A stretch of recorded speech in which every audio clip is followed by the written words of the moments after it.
Welcome to another episode of The Ugly Truth, where we tell the truth at all costs. So today I want to talk about America, and in general I want to talk about mass shootings, drug overdoses, depression, and what this really means. Why is it going on? And is it retribution? And you say, is it retribution? Retribution for what? What do you mean? So if you look at America and what's going on here and what we've been seeing in the past 20 to 25 years, we're seeing so many mass shootings. Mass shootings now occur, I believe, once a week somewhere in America, right? So that's the first thing. Second, we have drug overdoses, right? Opioid epidemic has been killing a lot of people. That's been getting a lot of publicity. A lot of people are dying. And of course, before that, we had the crack epidemic. We had the heroin epidemic of the 1970s. And then we have depression. There are a lot of people now. Statistics are saying that more and more children, school age, are being diagnosed with depression. And with that, middle-aged white men are killing themselves more than ever. So I want to talk about this. So first of all, if we look at America and we look at our society here in America, it looks like we've been on the decline now for quite some time. Again, in the past 25 years, we've seen school shootings become commonplace. But before that, America still was on the decline. We had the crack epidemic of the 1980s. We had a lot of things going on in this country. Homelessness. We had the breakdown of the family, specifically the African American family, broken down. And, society has just not been going in the right direction. And we all know that the family that's the foundation of society. Believe it or not, it's the foundation of society. Everything is built upon families. And once the family goes, everything else goes. And we're seeing the American family being torn apart because there's a war on, I would say, marriage and having a successful marriage in this country. There's a war on it, on marriage, and they're trying to drive a wedge between men and women. And a large portion of men now are really opening up their eyes, and they're really coming to the realization that, this woman who we always put in the same class as our grandmothers and our mothers, they're not the same. These women nowadays, and the women who were our mothers and grandmothers, it's a different generation. They're long gone. And feminism and I would say the pursuit of self, which is people going off and getting jobs and getting further advanced in corporate America, and women really they've surpassed men. If you're speaking about certain groups of men, black men specifically, women have surpassed them. So we have the breakdown of family, and when you have the breakdown of family, again, everything goes after that. So I believe right now that with this country, the way it's going, I think the reason why these things are happening is because what America has done in history, because history is always connected with the present, always. A lot of people think that history is just that. No, it's not. History and the present are always interconnected. You cannot look at the present without looking at the past, because it's a strong indicator of what the present will be, right? So America has done a lot of things good, but we've done a lot of things bad abroad and here domestically. And if you are a person who believes that, whatever one does, or whatever, a entity, person, a group of people, whatever they do, you have to understand that there's a principle of sowing and reaping. Some people call it karma. And I think America is coming into a place where now a lot of the seeds that were sown domestically and abroad, they come into play in our own society. Because you can't do to someone else and not expect that those same things will not happen to you. Right? That trap that you laid out for someone else, unfortunately, sometimes is that same trap that you fall in yourself. And that's the way it works. So if you're looking at this country, we have a lot to pay for. We have a lot to answer for the things that we've done. I'm not going to get into all the things that we've done abroad. And that's something for another video, because we'll just go on and on and on. But I think that the mass shootings in this country, they're directly tied to what type of country this is. Again, America's a great place, but we have flaws. And we have been a dominant force in the world. And we've conquered nations, some justly, some unjustly, most unjustly. But I don't think we've fought a noble war or a just war since World War II. Ever since then, it's just been about conquest. And if you have these wars that are unjust, where you're just sending young men and women to die, and not only that, killing millions of civilians abroad for an unjust purpose, you can't think that you know what? Again, karma. Sowing and reaping, whatever you want to call it, that's the way it works. That is absolutely the way it works. So now, right now, we're seeing a lot of violence here domestically. We're seeing kids and adults performing mass shootings, killing innocent people everywhere, schools, in public, you name it. Because again, you can't do to others and not expect those same things to be done to you. Drug overdoses. Look what America's done. America has, I'm not saying the government as a whole, but there has been links to the CIA and spreading of drugs in inner cities. We know about the Panama, Manuel Noriega, and the Contra scandal. Drugs for guns. Cash. And those drugs, some of those drugs made their way into the U.S. under the watch of the CIA. Some people say it's a lie. Some people say it's true. Whatever it may be, when we have a war on drugs, we had a war on people. And those people were primarily black and brown people.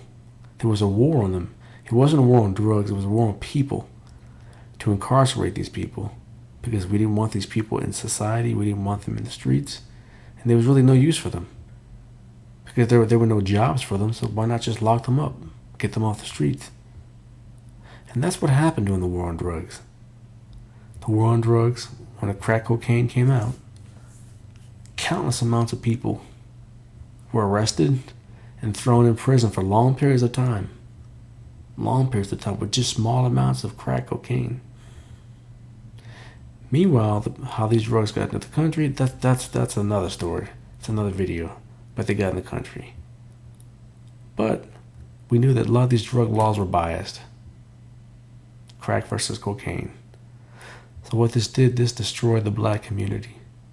It pulled fathers out the houses, and not even if they weren't at home and married to the woman, they still pull these men out of the lives of their children. And I think that most men want to be a part of the lives of their children. I don't care if they're married or not married. They want to be a part of their children's lives. And that was denied. And there's a generation or two of young men and women out here, black women and men, who've had no fathers. And really there's a piece of them that's missing. And they had to fend for themselves in the inner cities. And they raised themselves. There are no resources. And this place is flooded with drugs. So what do you think is going to happen? So it's like a cycle of incarceration, where people get thrown into prison. They get out, they can't get a job. And they become pretty much pawns in the system, because they're more profitable to the system when they're locked up than they are free. Because we know prisons have a they've been privatized, and there's industry in prison. So a lot of these so-called, these criminals, they're more valuable to the state in prison than out of prison, because again, when they're in prison, they're manufacturing goods, they're working, they're adding to the GDP of the state, of the country. But when they're in the streets, they're not doing anything because there are no jobs, or they don't have jobs, or they're just working on the black market, or whatever that may be. The state says they're more valuable to us in the system. And of course, it's profitable to run these people through the system because prosecutors and judges have made many millions of dollars off locking people up.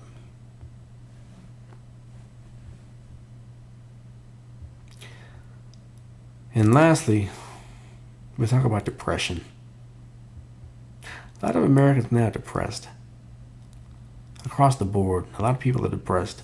We Americans have it all. We have money. Even a poor American is wealthy in terms of the world standard and money. So you have someone who is, let's say they're poor in America, but they're on welfare. They make some money on the side. They may bring in $25,000 a year. In the world scheme of things, that's still not bad. Because in third world countries, where America has corporations who go into those countries, and they pretty much make people work at sweatshops. Well, they don't make them, they do pay them pennies. But they pay them pennies to work in sweatshops because there's no other opportunity. And they work in sweatshops and slave for slave labor. And meanwhile, here in America, we have everything we want. We have convenience of air conditioning, electricity, cars, computers, games, social media. We have everything we want, all the food, and so many Americans are depressed. And that doesn't make sense. You would think that a group of people who have it all wouldn't be depressed, but that's not the case. A lot of people are depressed now, and it's even touching, like I said, young children. Kids in middle school, even in elementary school, depressed. What is that? That's not normal. Again, when America goes abroad and America robs the future of other children because of unfair practices that she has as far as trade, banking, well, that means you exclude groups of people outside of the economy.